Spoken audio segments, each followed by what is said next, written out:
Magandang umaga po sa ating lahat Hello, mga good idol. morning So everyone. ngayon naman tayo ay magbibiyahe gamit yung ating Rusi KRY Tayo 200. ay maglalakbay So na naman. bago po tayo magpatuloy, intro po muna tayo. Let's go!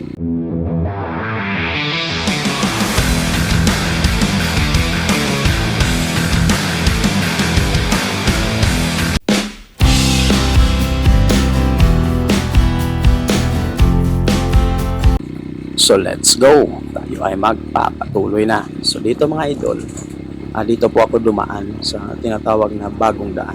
So dati na vlog ko na din to. Pero ngayon, ah, day rides po ito. So mga 5 a.m. in the morning po ako nagbiyahe gamit yung ating Rosy KRY 200. Kasi gusto ko siyang ah, ipapalo talaga kung hanggang saan aabot ang kanyang lakas. So susubukan ko dito kung kaya niya ba talagang tumagal sa piritan ng long ride. So dito ipapakita ko sa inyo mga idol kung gaano talaga ganda yung ating Rosy KRY 200. So manood lang po tayo at magmasid kung ano yung nagaganap sa daan. Let's go!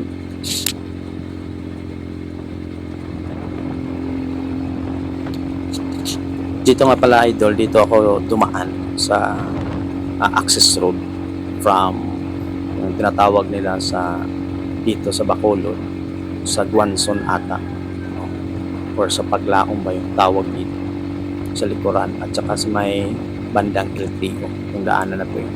So basta ang tawag dito is access road. Dito dumadaan lahat ng mga malalaking sasakyan tulad ng mga wing van at saka yung mga kinakargahan ng mga sugar cane o yung tubo na tinatawag dito sa atin sa Negros Occidental. So dito nga pala, so meron ditong crossroad.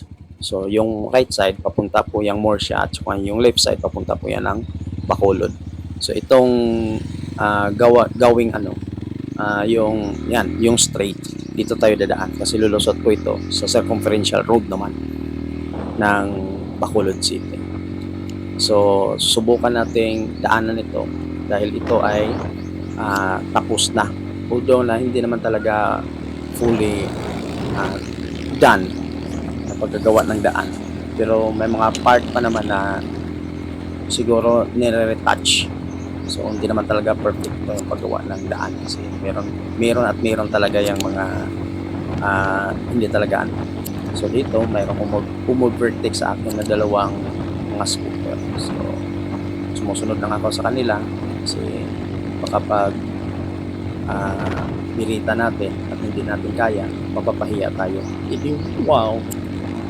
So makikita nyo dito mga idol, so napakaganda talaga ng daanan. Alam nyo kung bakit? Kasi kayo lang yung dumadaan dito.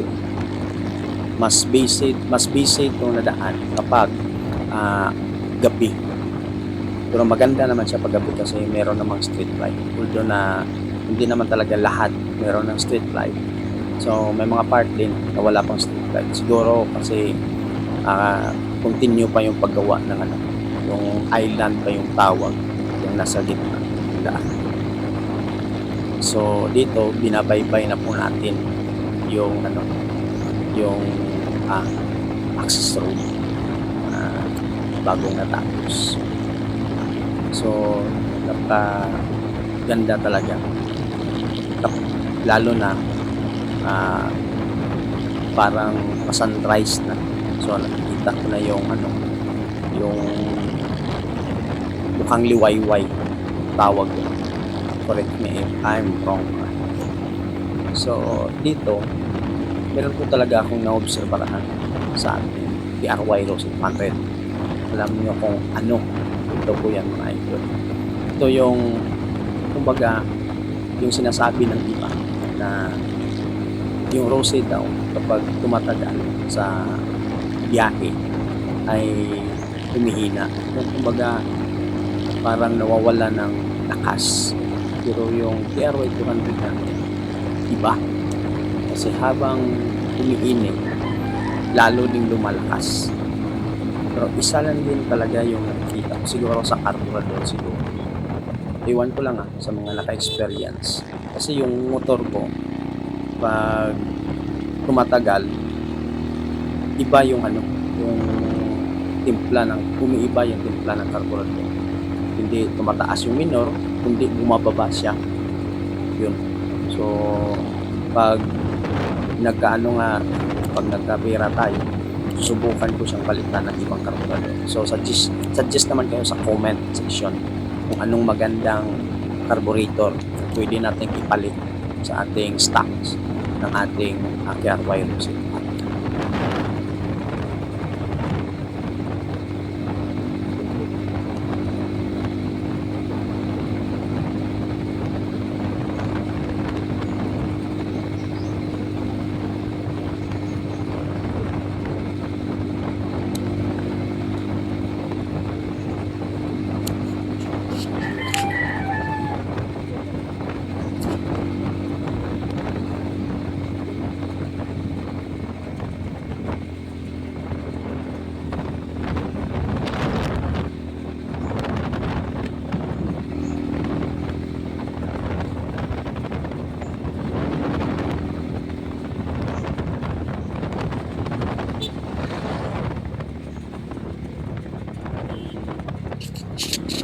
So yun, nakikita nyo mga idol, meron pa talagang ginagawa yung island sa gitna. Iwan ko ba kung island ba talaga yung tawag dyan. So yun po yung patuloy na ginagawa. So siguro lalagyan po yan ng mga tanim, iwan ko lang, baka mga gulay para may produkto naman. Sa aking obserbasyon mga idol, hindi po talaga maganda yung merong island sa gitna ng daan. Alam niyo kung bakit? Kasi marami na akong nadaanan na meron ding island na habang humahaba yung mga anong tawag doon, mga damo, hindi na nakikita yung ibang intersection. So kaya diyan, isa din yan sa mga dahilan kung bakit mayroong mga aksidente. Kasi hindi mo na nakikita yung mga sasakyan na tatawid or liliko at hihingi sa iyo ng daan na mula sa kabilang lane kasi merong mga damo na mahaba. So hindi ko lang napakita, pero next time ipapakita ko sa inyo talaga na mahirap talaga pag merong ganyan sa gitna ng daan. Okay lang yan pag yung sasakyan mo is malaki, hindi tulad ng mga auto or tulad nito mga motor, hindi mo talaga makikita. So hoping na yung island na yan ay merong maintenance na magagawa. Pag umaba na yung damo, tulad niyan, ay meron ng puputol. So, ang pinakamagandang gawin dyan ay natin yan siguro. Ano bang tawag doon? Yung lagyan siguro yan ng mga gulay para mapinabangan naman. Yun lang. So, dito mga idol, binabaybay na po natin. So, sinusubukan ko na po siyang palakasin at ibirit kung ano ba talaga yung kanyang mararating. Masisira talaga yan. Pero malaki naman yung trust ko sa ating Rosette KRY 200 na hindi niya tayo bibigyan. Yun.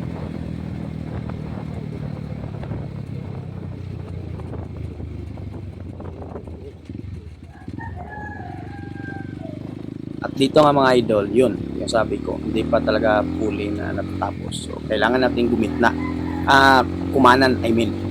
So, kakanan tayo at pagdating natin sa unahan, kailangan din natin bumalik sa kaliwa at mabalik tayo sa gitna, sa daan talaga. Yun. So, tingnan po natin dito. Yun, ito yung sinasabi ko. So, kakaliwa tayo at babalik tayo sa gitna, sa lane talaga natin na dinadaan. So ito po yun. So kung ma-obserbaran nyo mga ito, so napakaganda talaga na dinadaanan natin. Kumbaga wala kang kaagaw sa daan, naka 2 lanes siya na kayo lang. Nakikita nyo, kami lang yung dumadaan dito. So pasensya na po kayo dahil yung gamit ko natin dito is cellphone lamang sa video. So mabuti na lang at yung cellphone natin is mayroong stabilizer na, kumbaga built-in na siya. Pag nag-video ka, automatic na gagana yung stabilizer nyo. Hindi na natin kailangan gumamit ng stabilizer sa CapCut. Alam naman po natin na yung CapCut na editor natin is hindi na po free yung stabilizer, lalo na yung reduce noise. Doon tayo mahihirapan. So kaya iwan ko ba kung paano gagawin, kung meron pa bang ibang editor na makakapag meron bang noise reducer na mga editor apps. So suggest naman kayo dyan mga idol sa comment section kung mayroon pa naman. Sa mga idol, sa mga hindi pa nakapag-subscribe, so mag-subscribe naman din kayo, mag-like, mag-comment. Mayroon kayong mga tanong, mayroon kayong mga gustong i-suggest, open po tayo para sa ating mga motor, kung ano pa yung maganda natin gawin. So hit the notification bell para marating po natin yung iba pa. Itong video na po natin mga idol, sa part 1 pa lamang. So gagawin ko po itong hanggang part 3 kasi medyo mahaba to. Ang gagawin ko dito kasi hindi ko ito ika-cut. Kumbaga straight po talaga to, walang cut po ito na video. Mula nung pag start hanggang sa dulo, wala po tayong ika-cut dito. Dahil patuloy po tayo dito at hindi po tayo dito wala na po tayong ginagawang iba. Dito po talaga.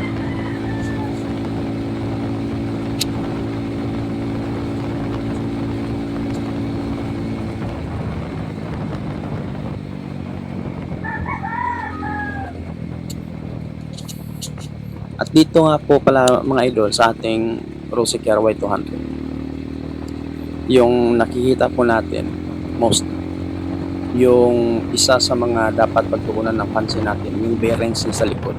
Tulad ng past kong na video na pinakita ko po sa inyo na nagpalit po kami ng rear tire bearings. Ito yung pinakadelikado, yung merong counterflow na magaganap. At yung counterflow or nag-counterflow, yung hindi pa rehistrado na sasakyan. Kumbaga hindi pwedeng dumaan sa highway. Yun. So balik po tayo sa topic po natin kanina. Yung bearings kasi niya masyadong maliit. 95 ano ba yun? 6905 ba yun? Napakaliit ng bearings. So iwan ko ba? Baka naman Rose, gawin nyo pong mas malaki yung bearings para matagal masira. Kasi pangalawang palit ko na to ng bearing sa loob ng mahigit 1 taon. So dito mga idol, makita po natin parang merong palaisdaan sa gitna ng daan. Yun, iwan ko ba kung paano to ginawa. Bakit hindi ito naka-drain? Bakit walang labasan yung tubig? So siguro ganyan talaga. Minsan nagmamadali na po yung gumagawa siguro ng daan natin. Kaya hindi na namamalayan yung iba na hindi pa na po nila nalalagyan ng labasan ng tubig. So yun po mga idol. Sa KRY po natin, yung mga bearings is maliit talaga. So kaya hindi po talaga siya tumatagal siguro. Iwan ko lang sa iba kung ano yung bearing niya. Dito sa akin kasi yung rear tire natin, maliit talaga yung 4 na bearing. So 4 pa naman mga idol. So kaya nga yung pinalit ko is yung medyo mahal-mahal talaga, yung NTN na brand. Sinubukan ko na yun. Kasi yung bearing po natin, yung una kong palit, kinuha yun sa mga bearings ng cams. Bearings ng cams ba yun? 4. Kaya nalakihan ako doon ng gasto, pero hindi siya tumagal. Mga ilang lang ba? Buwan. Yun. So yun mga idol. At saka yung isa din sa mga napansin ko, yung oil seal ng telescopic fork po natin is tumagas na. So siguro ganyan talaga basta ginagamit natin. Kasi halos every week ako umuwi from Bacolod to Escalante. So yung biyahe po natin is more than 100 kilometers. one way. So, balikan yon mga 200 plus, mga 260 ata lahat. Yun. Kasi from terminal ng Bacolod papuntang terminal din ng Escalante is almost 94 kilometers bata. Pero yung papasok sa amin, more than 14 kilometers. At saka yung dinaanan po natin ngayon is medyo mahaba-haba po ito. So, dito nakikita po natin mga idol. So, tinatansya ko na yung lakas niya. So, kung kaya kong ubusin, inuubos ko talaga. Pero, meron po ako kasi napansin sa gulong ko. Yun nga sinasabi ko sa mga past videos ko. Na ginawan ko talaga ng video. Na wag kayong bibili ng gulong na tulad itong sa akin. Kasi habang tumatagal sa biyahe, lumalambot po siya mga idol. So, yun. Basta iwasan nyo po yung gulong na ganito tulad sa akin. So, hanap kayo ng ibang brand. Hanap kayo ng mas magandang brand siguro na dual sports. Kasi naka dual sports to eh. Saka yung pag dual sports ka pala, yung sa akin kasi, akala ko hindi siya nagsaslide kaagad sa mga putikan. Pero ito yung akin mga idol, ilang beses na akong natumba nito dahil sa gulong ko. So, ganun talaga siguro pag dual sports yung natin gulong. Kasi pag gamitan po na siya natin ng stocks, yung pang off-road talaga, madali siyang mapudpud at saka ma-vibrate siya sa daan, lalo na sa mga highway. So, yun talaga mga idol. So, nandito na po tayo sa tinatawag na circumferential road. At itong circumferential road, lulusot po ito sa Victoria City. So, ganun kabilis na lang yung ating biyahe mga idol.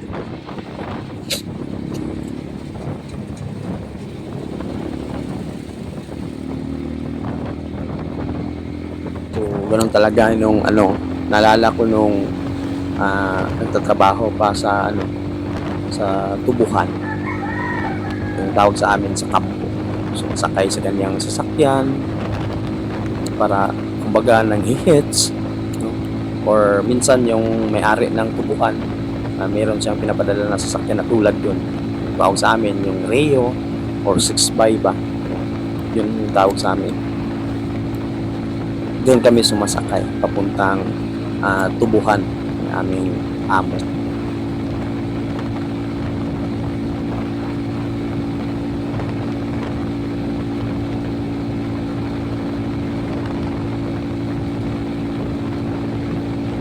So dito hindi pa talaga natin makikita yung yung sunrise, no? O yung sunrise. So ito yung isa sa mga inabangan ko na makuha ng video ko na sisikat talaga yung araw na makikita po natin. Kasi napakaganda kasi ilang beses na ako nagbiyahe ng ng umaga, pero hindi ko na try na i-video habang papaakyat yung araw. So dito sunrise nito eh, kasi kaya lang meron pang mga ulap, kaya hindi pa natin nakikita yung araw, at saka yung araw nasa bandang kanan pa. So hindi pa ako naka-straight into the sunrise. So mamaya pa siguro mataas na yung araw pagdating. So dito mga idol, yun yung sinasabi ko, habang umiinit yung motor natin, mas lalo siyang lumalakas at bibigay ng lakas.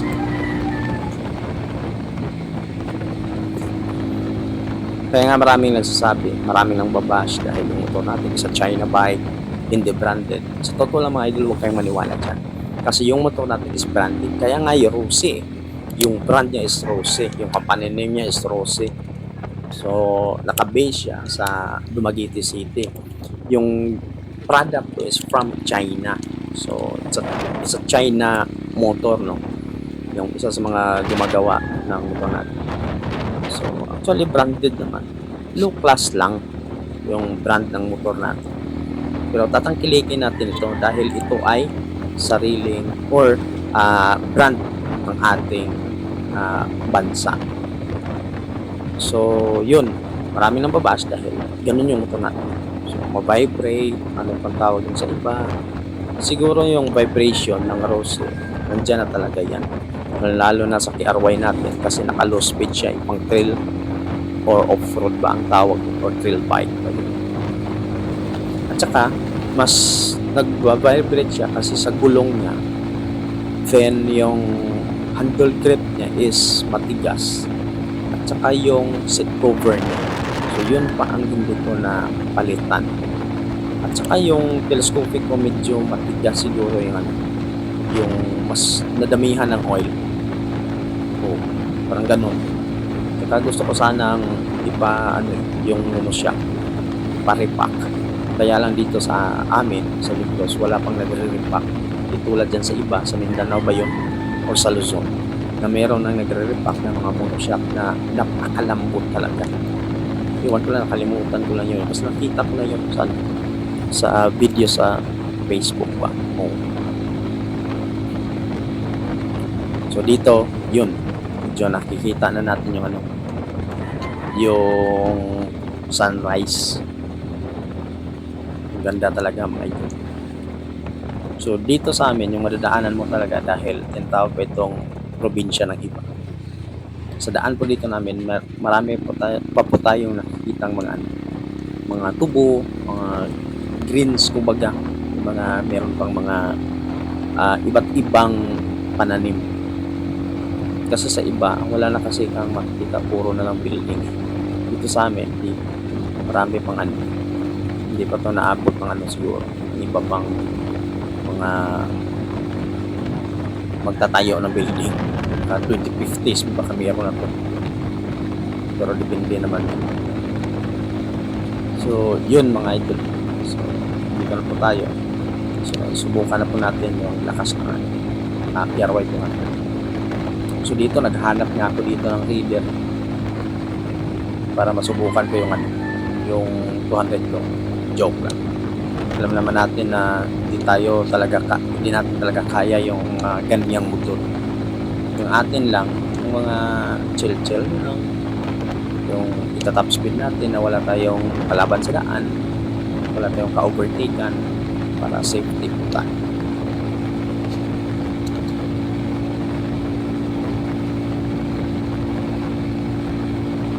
So sa mga hindi pa nakapag-subscribe, please subscribe naman. Hit the button, hit the notification bell para naman maging update po kayo sa susunod pa natin na video o sa part 2 nito. At mag-comment din kayo taga saan kayo na naka-KRY po para malalaman po natin kung hanggang saan umabot yung ating video. Maraming salamat mga idol.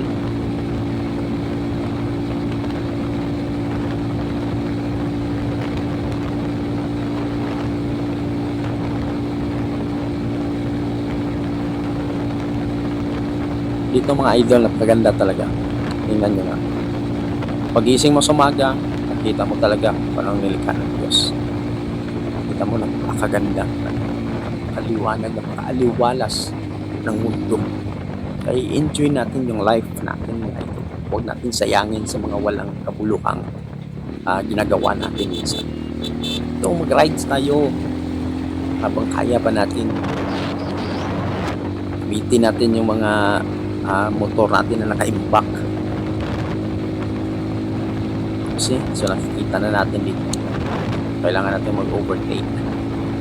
Kalaki pa naman ang ito yun. Sunrise. Diba? Ganda. Ganda talaga mga ito.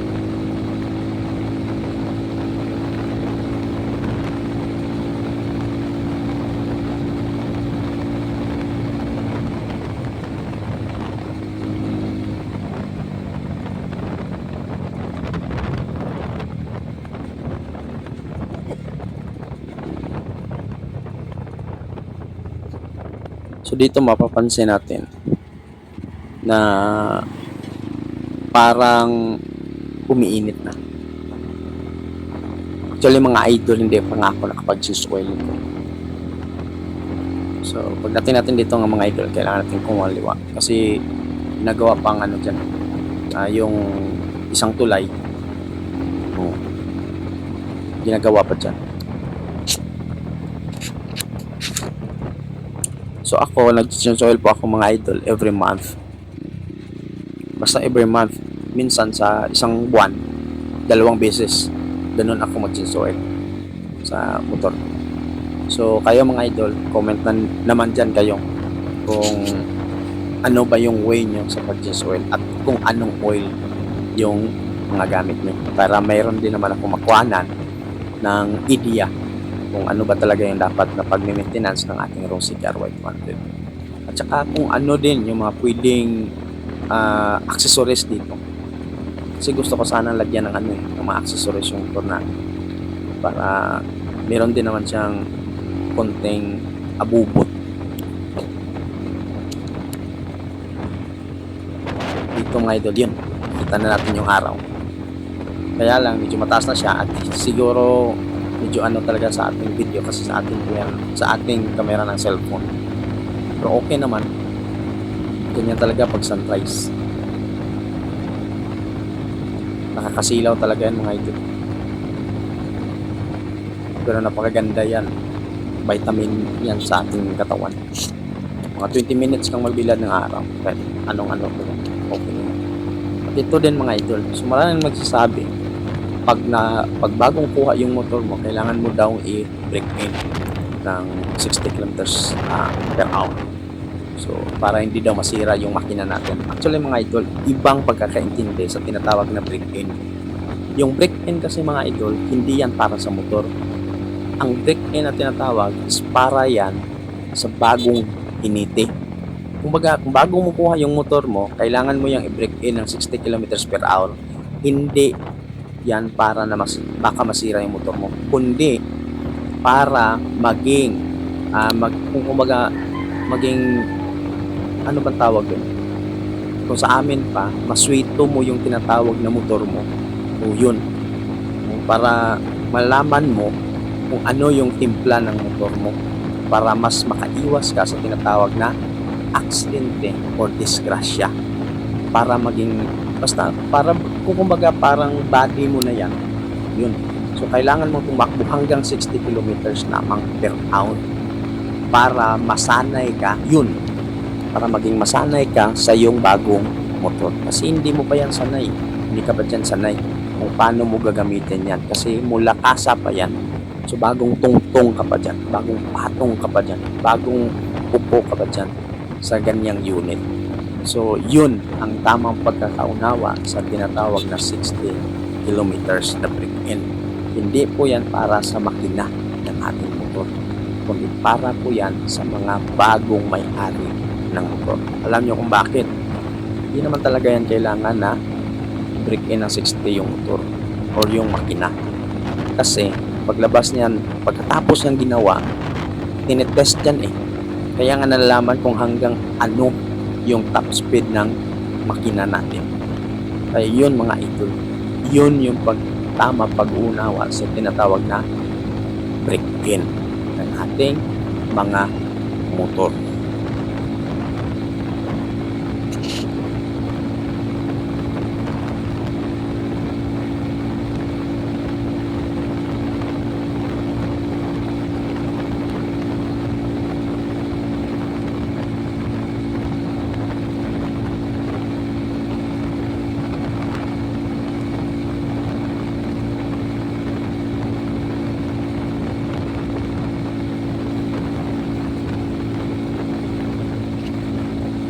Dito medyo mabilis na talaga yung takbo ko dito mga idol. Mga nasa 150 na ba? O 115 to 120 yung takbo ko dito. Kaya nga meron akong nakaano mga idol na nagmamayari ng 150 ba yun na KRY. Yung sinabihan ba naman ako na yung KRY niya na 150 kayang tumakbo ng 160 kilometers, stuck pa yun. So, nagulat talaga ako mga idol. So sana merong ganun na KRY na kayang tumakbo ng 160 na stock. Mas mabilis pa yun sa reader pag ganun. So dito mga idol, maraming salamat sa panonood. This is the part 1. So abangan niyo po yung part 2 natin. So maraming salamat po mga idol.